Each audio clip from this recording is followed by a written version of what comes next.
Hello everyone, स्वागत है आपका सरकारी एग्जाम वाला में। इस वीडियो में जो हमारा हिंदी का क्लास चल रहा है उसका पार्ट नंबर 12 यहाँ पर देखने वाले हैं।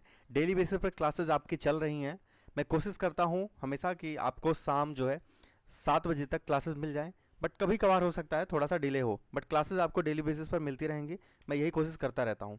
इसके अलावा ये जो क्लास है आपका समीक्षा अधिकारी, दरोगा, पुलिस, लेखपाल और इसके साथ साथ अन्य एग्जाम के लिए भी बहुत ज़्यादा ज़रूरी है। तो जो लोग भी तैयारी कर रहे हैं अपने एग्जाम के लिए और वहाँ पर सामान्य हिंदी से रिलेटेड क्वेश्चन पूछे जाते हैं, तो वो लोग इस वीडियो को शुरू से लास्ट तक जरूर देखें। इसमें पूरे हिंदी का एमसीक्यू कराया जा रहा है बहुविकल्पीय प्रश्न के रूप में और व्याख्या के साथ, और ये 2021 और इसके साथ साथ 2022 में होने वाले सभी एग्जाम के लिए बहुत यूजफुल है। इसके अलावा अगर आपने अभी तक हमारे चैनल को सब्सक्राइब नहीं किया है तो इसी वीडियो के नीचे लाल कलर का सब्सक्राइब का बटन होगा, उसको प्रेस करके चैनल को सब्सक्राइब कर लीजिए, बेल आइकन को ऑन कर लीजिए, और जिससे क्या होगा कि आपको सारी सूचनाएं मिलती रहेंगी। टेलीग्राम ग्रुप के साथ जुड़ सकते हैं जिसका लिंक इसी वीडियो के डिस्क्रिप्शन बॉक्स में दिया गया है। तो चलिए पहले क्वेश्चन के साथ स्टार्ट करते हैं। पहला क्वेश्चन आपके स्क्रीन पर है, बेईमानों से बचकर रहिए, इस वाक्य में लुप्त विशेष्य के लिए उपयुक्त शब्द क्या है, बताइए। और सभी लोगों को कमेंट बॉक्स में कमेंट करते रहना है, जितने भी साथी हमारे साथ जुड़े हुए हैं।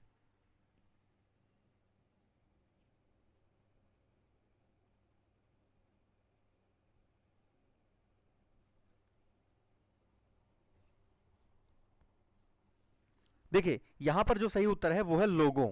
ठीक है, क्या है? लोगों। देखिए बेईमानों से बचकर रहिए, कई बार क्या होता है विशेषण अपने विशेष्य के बिना भी वाक्य में प्रयुक्त हो जाता है, लेकिन जो मातृभाषा होती है या मातृभाषा भाषी लोग होते हैं वो ये जानते हैं कि उस स्थान पर वाक्य की जो मूल संरचना है वो किस प्रकार की होगी। जैसे यहां पर अगर आप ध्यान से देखें तो बेईमानों से बचकर रहिए, इस वाक्य में अगर आप देखें बेईमानों से मतलब क्या है, जो बेईमान लोग होते हैं। तो जो मूल संरचना है वो कैसी होगी कि बेईमान लोगों से बचकर रहिए। इसका मतलब क्या हो गया, बेईमान लोग का मतलब क्या हो गया, बेईमानों। तो इसलिए यहां पर लोगों जो है ये आपकी लुप्त विशेष के लिए उपयुक्त शब्द है, क्योंकि यहां पर साफ साफ कहा है लुप्त। लुप्त मतलब जो गायब हो, छिपा हुआ हो, दिख नहीं रहा हो। ठीक है, तो यहां पर लोगो जो है सही उत्तर हो जाएगा। अगला क्वेश्चन, निम्नलिखित दिए गए शब्दों में विशेष्य की पहचान करें।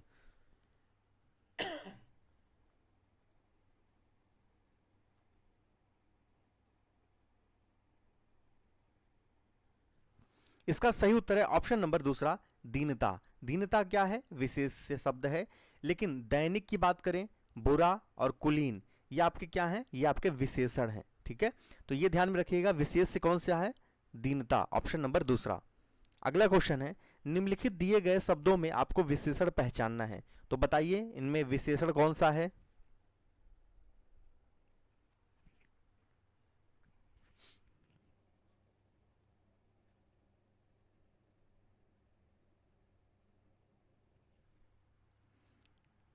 जल्दी से बताइए कमेंट करके सभी लोग, इसमें विशेषण कौन सा है। देखिए तो यहां पर जो सही उत्तर है वो है सहायक। सहायक क्या है, एक विशेषण शब्द है। देखिए सहायता शब्द का विशेषण क्या होता है, सहायक होता है। अगर शब्द की बात करें मूल शब्द तो ये होता है सहायता। सहायता का जो विशेषण होता है वो क्या होता है, सहायक होता है। ठीक है, ये चीज ध्यान में रखना है। लेकिन जो आपके शौक, पर्वत और उत्साह है यह आपके विशेषण शब्द नहीं है। इनमें अगर हम बात करें शौक का, तो शौक के जो विशेषण शब्द होते हैं वो होते हैं शौकीन। पर्वत का जो होता है वो होता है पर्वतीय, और उत्साह का होता है उत्साही। क्या होता है, उत्साही। ठीक है, तो शौक का शौकीन, पर्वत का पर्वतीय, इसमें तीय इस तरह कर देंगे तब आपका ये करेक्ट हो जाएगा, लेकिन ये ऑप्शन में दिया नहीं है इसलिए ऑप्शन तीसरा वाला सही हो जाएगा। अगला क्वेश्चन है, वह छोटी लड़की 5वीं कक्षा में पढ़ती, वाक्य में वह क्या है। ठीक है, जल्दी से बताइए इस क्वेश्चन का उत्तर। पूरा मैं लिख दे रहा हूं, पढ़ती है। ठीक है, पढ़ती है, तो ये आपका वाक्य है। बताइए वह क्या है इसमें।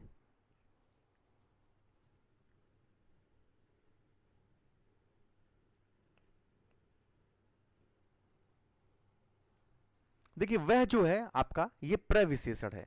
क्या है, प्रविशेषण। देखिए छोटी लड़की, लड़की कैसी है, छोटी है, लेकिन वह छोटी लड़की इंगित किया जा रहा है, तो ये प्रविशेषण है। ठीक है, और इसके अलावा ये स्त्रीलिंग है और एक वचन। ठीक है, तो जो प्रविशेषण है वह या स्त्रीलिंग एक वचन जो छोटी है उसकी विशेषता की विशेषता बता रहा है। ठीक है, लड़की कैसी है, छोटी, उसकी विशेषता की विशेषता बता रहा है, लड़की के विशेषता की विशेषता बता रहा है, तो क्या होता है आपका प्रविशेषण।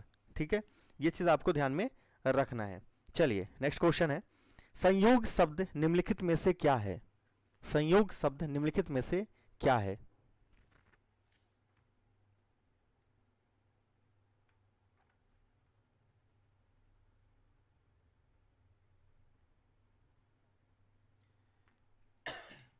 देखिए यहां पर संयुक्त, संयोग के लिए क्या शब्द होगा? संयुक्त। और यहां पर आपसे विशेषण पूछा गया है। क्या पूछा गया है? विशेषण। ठीक है, विशेषण पूछा गया है, तो ये चीज आपको ध्यान में रखना है। ठीक है, संयुक्त होगा आपका यहां पर। ठीक है, तो संयोग शब्द निम्नलिखित में से क्या है? तो आपका संयुक्त है, जो कि एक विशेषण शब्द है। आगे बढ़ते हैं, छोटा शब्द निम्नलिखित में से क्या है? छोटा शब्द निम्नलिखित में से क्या है?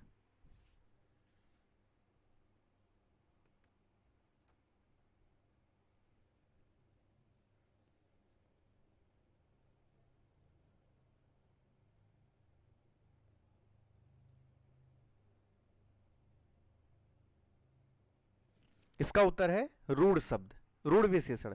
ठीक है, छोटा शब्द कैसा है? रूढ़ विशेषण है। देखिए अगर रचना की दृष्टि से बात करें तो विशेषण दो प्रकार के होते हैं, एक होता है रूढ़, ठीक है, एक होता है यौगिक। ये चीज ध्यान में रखना आपको। ठीक है, रूढ़ और यौगिक।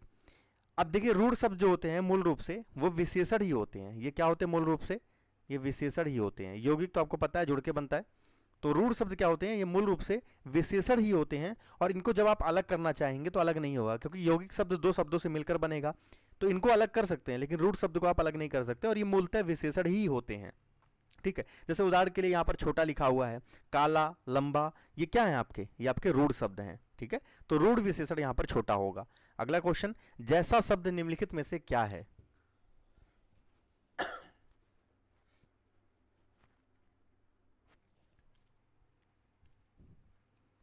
तो जैसा शब्द यहां पर विशेषण है। क्या है? विशेषण।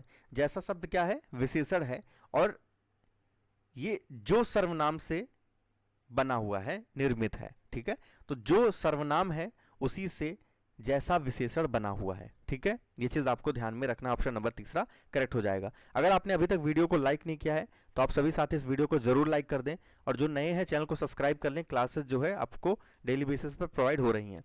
नेक्स्ट क्वेश्चन, ये मीठे फल हैं, इस वाक्य में मीठे शब्द क्या है?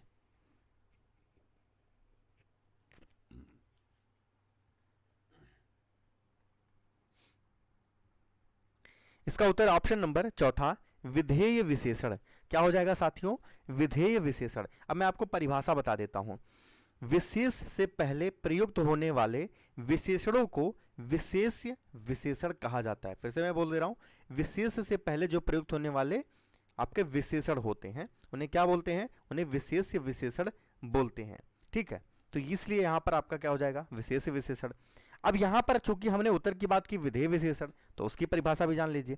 देखिए विधेय विशेषण क्या होते हैं? जो बाद में प्रयुक्त होते हैं। इसलिए मैंने आपको सबसे पहले विशेष विशेषण के बारे में बताया। तो विशेष विशेषण से प्रयुक्त होने वाले विशेषणों को विशेष विशेषण, और विशेष विशेषण से बाद में प्रयुक्त होने वाले जो आपके विशेषण होते हैं उनको विधेय विशेषण कहा जाता है। जैसे यहां पर दिया हुआ है, ये फल मीठे हैं। मीठे जो है वो बाद में उपयोग हो रहा है।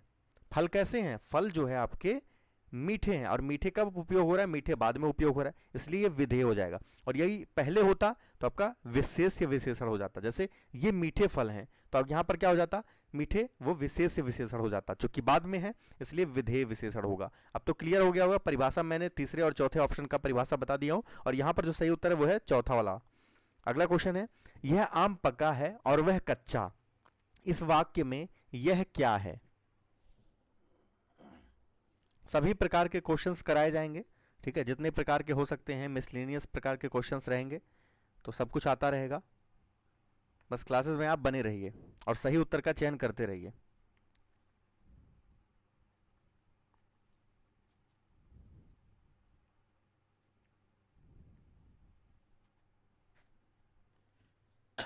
देखिए यहां पर कहा जा रहा है कि यह आम पका है और वह कच्चा है, इस वाक्य में यह क्या है? यह जो है आपका, ये सार्वनामिक विशेषण है। ऑप्शन नंबर दूसरा, यह क्या है? सार्वनामिक विशेषण। और अगर वह की बात करें हम, वैसे पूछा नहीं लेकिन मैं बता दे रहा हूं, वह जो है क्या है? ये सर्वनाम है। अब परिभाषा जान लीजिए। यदि सार्वनामिक विशेषण का प्रयोग संज्ञा, या फिर सर्वनाम शब्दों से पहले हो तो उसे सार्वनामिक विशेषण कहते हैं। फिर से पढ़ दे रहा हूं मैं। यदि सार्वनामिक विशेषणों का प्रयोग संज्ञा या फिर सर्वनाम शब्दों से पहले हो तो उसे क्या बोलते हैं? उसे सार्वनामिक विशेषण कहते हैं। और अगर अकेले, संज्ञा के स्थान पर अगर अकेले उपयोग हो तो उसे सर्वनाम कहते हैं। ये चीज आपको ध्यान में रखना है। इसलिए यहां पर सर्वनामिक विशेषण क्या हो जाएगा? यह। और वह कच्चा है, वह क्या बताया नहीं जा रहा है, सिर्फ आम के जगह पे वह लिख दिया गया, संज्ञा के जगह पे सीधा सीधा लिख दिया गया जो वर्ड, वो सर्वनाम हो जाएगा। तो इसलिए यहां पर वह सर्वनाम है और यह क्या है? सार्वनामिक विशेषण। अगला क्वेश्चन, राम सोहन की अपेक्षा चतुर है, इस वाक्य में विशेषण की तुलना के आधार पर कौन सी अवस्था है? बताइए। राम सोहन की अपेक्षा चतुर है, इस वाक्य में विशेषण की तुलना के आधार पर कौन सी अवस्था है?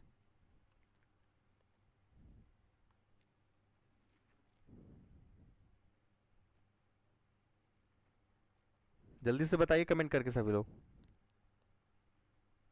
इसका सही उत्तर है उत्तरावस्था, ऑप्शन नंबर दूसरा। क्या हो जाएगा? उत्तर आपका दूसरा। देखिए, विशेषण की अगर तुलना करें तो तुलना के आधार पर उनको तीन पार्ट में रखा जाता है, तीन अवस्थाओं में रखा जाता है। एक होता है मूलावस्था, एक होता है उत्तरावस्था और एक होता है उत्तमावस्था। अगर उत्तरावस्था की बात करें परिभाषा में, तो जब दो व्यक्तियों, वस्तुओं या स्थान आदि की तुलना करके किसी एक को अधिक या कम विशेष बताया जाए तो वह विशेषण की उत्तरावस्था कहलाती है। जैसे एग्जांपल की बात करें, यहां पर देखिए, राम सोहन की अपेक्षा चतुर है। अब यहां पर क्या हो रहा है? तुलना करके या तो अधिक या फिर कम विशेष बताया जा रहा है। तो क्या कहा जा रहा है यहां पर? अधिक। जैसे राम सोहन की अपेक्षा चतुर है, यानी कि उसका तुलना करके उसकी विशेषता को बताया जा रहा है, वो भी अधिक के रूप में। तो यहां पर दो व्यक्तियों के बीच की बात हो रही है, तो यहां पर क्या हो जाएगा? आपका उत्तरावस्था। परिभाषा समझ गए और एग्जाम्पल के साथ। चलिए आगे बढ़ते हैं। नेक्स्ट क्वेश्चन, नीचे दिए गए प्रश्न के विकल्पों में से आपको तत्सम शब्द का चयन करना है। और इतने क्लासेस में मैंने तत्सम तद्भव रोज कराया है, तो आपको इस प्रश्न का सही उत्तर बताना है। जल्दी से कमेंट बॉक्स में कमेंट करके बताइए।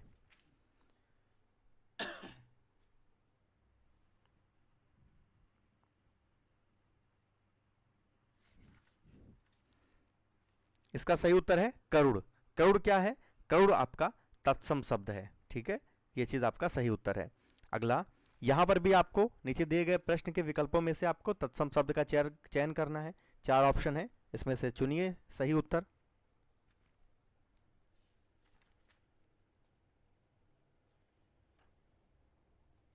इसका सही उत्तर है निर्मम।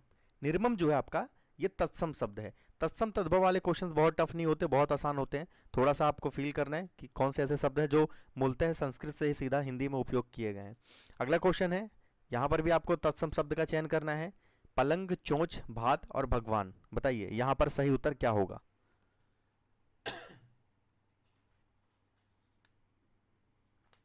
वीडियो को लाइक करते रहिएगा। इसका सही उत्तर है भगवान, ऑप्शन नंबर चौथा। अगला क्वेश्चन, नीचे दिए गए प्रश्न के विकल्पों में से तद्भव शब्द का चयन करना है आपको। अब यहां पर तत्सम नहीं बल्कि तद्भव शब्द का चयन करना है।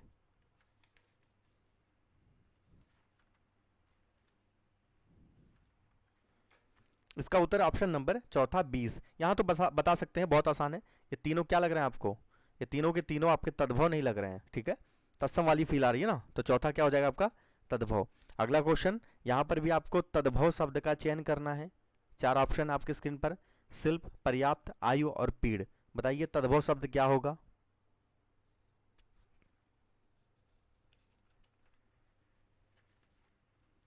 इसका सही उत्तर है पीड़। ठीक है, पीड़ जो है आपका क्या हो जाएगा? तद्भव शब्द हो जाएगा।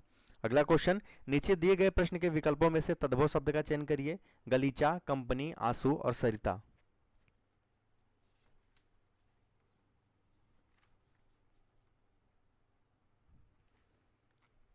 इसका सही उत्तर है आंसू, ऑप्शन नंबर तीसरा। आंसू जो है आपका, ये सही उत्तर हो जाएगा आपका। चलिए अगला क्वेश्चन, यहां पर भी आपको तद्भव शब्द का चयन करना है। पंख, सर्व, वत्स और प्रमोद। बताइए सही उत्तर तद्भव इनमें से कौन सा है? इसी प्रकार से एग्जाम में क्वेश्चंस आते रहेंगे।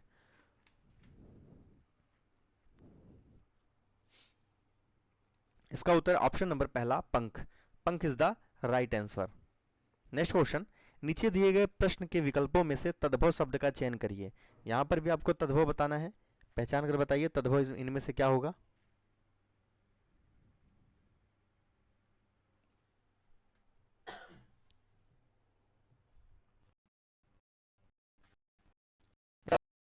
गांव, गांव जो है यहाँ पर सही उत्तर हो जाएगा ऑप्शन नंबर पहला। अगला क्वेश्चन, पुलिस किस वर्ग का शब्द है? तद्भव, तत्सम, देशज या विदेशी? बताइए पुलिस किस वर्ग का शब्द है?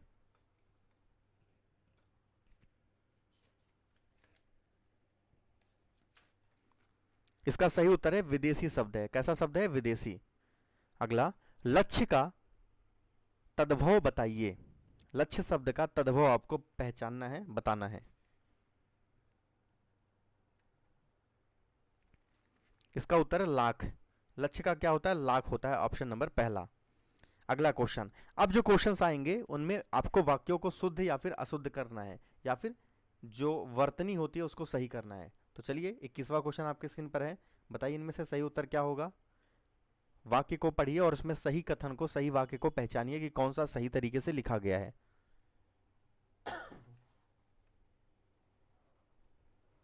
इसमें जो सही उत्तर है वो है आपका ऑप्शन नंबर पहला। देखिए, इस प्रकार हम कह सकते हैं कि साक्षात्कार के तत्वों के आधार पर प्रस्तुत पाठ सफल है। ये जो पहला कथन है ये सही है, बाकी कथनों में आपको कहीं ना कुछ गलती देखने को मिल जाएगी। 22वां क्वेश्चन है, निम्नलिखित में से कौन सा वाक्य शुद्ध है? 4 वाक्य दिए गए हैं, पहले वाला तो ज्यादा बड़ा वाक्य था, लेकिन अब छोटे छोटे वाक्य हैं। बताइए कौन सा वाक्य शुद्ध है? और अपने एग्जाम के पेपर उठा के देख लीजिएगा, अगर क्वेश्चन आया है तो इसी तरीके से आएगा, इसी पैटर्न पर आएगा, कुछ अलग नहीं होगा। इसलिए पैटर्न के लिए आपको क्लासेस देखनी पड़ेंगी, डेली बेसिस पर क्लास करिए, और इसके अलावा अच्छा लगे तो लाइक शेयर किया करिए।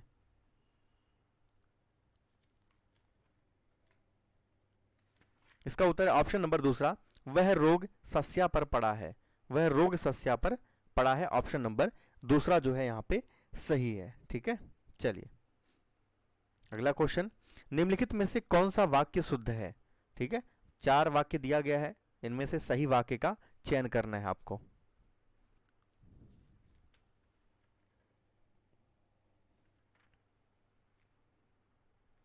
इसमें जो सही वाक्य है वो है पहला, भारत सरकार ने कागजी मुद्रा पर करीब 60 करोड़ रुपए खर्च किए। ये कथन जो है आपका सही है, हर तरीके से सही है। अगला क्वेश्चन है, यहां पर भी आपको शुद्ध वाक्य का चयन करना है। देखिए, मैं इसलिए आपको 5 से 6 क्वेश्चन, कभी कभी 10 क्वेश्चन करा देता हूँ एक टॉपिक से रिलेटेड, एक चैप्टर से रिलेटेड, ताकि प्रैक्टिस हो और एग्जाम में क्वेश्चन आए तो आप उसको अटेम्प्ट कर पाएं।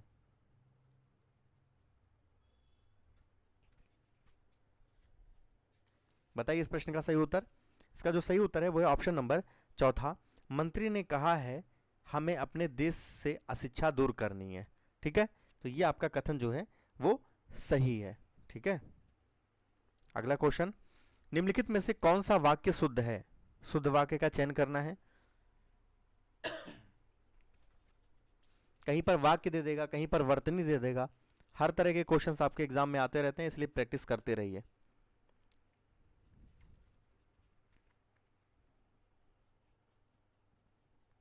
इसका सही उत्तर है ऑप्शन नंबर दूसरा, तुलसी और सूर क्रमशः अवधि और ब्रज भाषा के श्रेष्ठ कवि हैं। ये आपका यहाँ पर करेक्ट उत्तर है, ऑप्शन नंबर दूसरा। अब यहाँ पर आपको शुद्ध वर्तनी का चयन करना है। देखिए, शब्द एक ही होगा, उस शब्द में मात्रा वगैरह का ध्यान देना है, और ये क्वेश्चंस कुछ अलग नहीं होते, आपके डेली जीवन से रिलेटेड होते हैं, जो आपने पढ़ाई किया है उसी में से क्वेश्चंस आते हैं। तो आपको बताना है सही उत्तर। शुद्ध वर्तनी का चयन करिए। 26वां क्वेश्चन आपके स्क्रीन पर है, सही उत्तर जल्दी से बताइए कमेंट बॉक्स में। इसका उत्तर ऑप्शन नंबर तीसरा, उत्तरदायित्व। तीसरा क्या है? उत्तरदायित्व, ये आपका करेक्ट उत्तर हो जाएगा। अगला क्वेश्चन, शुद्ध वर्तनी का यहाँ पर चयन करिए। ठीक है, अनुपयुक्त जो है आपको पहचानना है इसमें कौन सा है।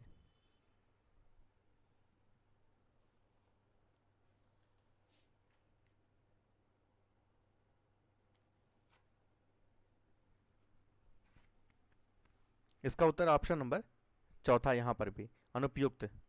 चलिए अगला क्वेश्चन, शुद्ध वर्तनी का चयन करना है। बताइए किस तरीके से ये शब्द लिखाएगा जो आपके स्क्रीन पर है 4, उसमें से सही वाला कौन सा है, जल्दी से बताइए।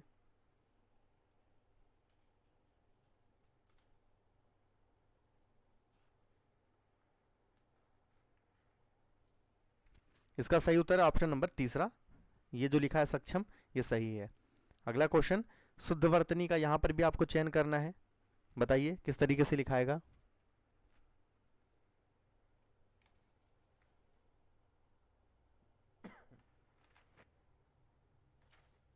इसका उत्तर ऑप्शन नंबर दूसरा, उदासीनता, ये जो लिखा है ये आपका करेक्ट है, ऑप्शन नंबर दूसरा सही है। एंड लास्ट क्वेश्चन, शुद्ध वर्तनी का चयन करना है आपको, जल्दी से बताइए यहाँ पर शुद्ध वर्तनी क्या होगा। और मैं फिर से एक बार निवेदन कर देता हूँ, वीडियो को आप लोग लाइक कर दीजिए, जाते जाते अपने दोस्तों के साथ शेयर जरूर करिएगा, और इसके अलावा चैनल को सब्सक्राइब कर लीजिए, ठीक है। बेल आइकन को भी ऑन कर लीजिएगा ताकि नोटिफिकेशन मिलता रहे। तो बताइए शुद्ध वर्तनी का यहाँ पर चयन करिए। इसका सही उत्तर है ऑप्शन नंबर पहला, परिणत, ये जो लिखा हुआ है परिणत, ये आपका सही तरीके से लिखा है, शुद्ध वर्तनी के साथ लिखा है, ठीक है। तो यहाँ पे आपका ये क्लास समाप्त होता है। उम्मीद करता हूँ वीडियो अच्छा लगा होगा। आप हमें फेसबुक, ट्विटर, इंस्टाग्राम पे फॉलो कर सकते हैं। करंट अफेयर से रिलेटेड बहुत सारे कंटेंट आपको वहाँ पर प्रोवाइड होते रहते हैं। टेलीग्राम के ग्रुप से जुड़ सकते हैं, जिसका लिंक इसी वीडियो के डिस्क्रिप्शन बॉक्स में दिया गया है, या फिर टेलीग्राम ग्रुप का एप्लीकेशन डाउनलोड करके आप सर्च कर सकते हैं, सरकारी एग्जाम वाला पूरा नाम सर्च करिएगा, ठीक है। तो क्लास एंड हो गया, और जाते जाते जितना हो सके अपने सभी दोस्तों के साथ शेयर किया करिए, ठीक है। और सब्सक्राइब नहीं किया तो सब्सक्राइब कर लीजिएगा, बेल आइकन ऑन कर लीजिएगा। ये आपका पार्ट नंबर 12 था। इसी तरीके से डेली बेसिस पर शाम 7 बजे आपको क्लासेस मिलती रहेंगी। तो इन करते हैं क्लास को, मिलते हैं अगले पार्ट में, तब तक के लिए जय हिंद, वंदे मातरम।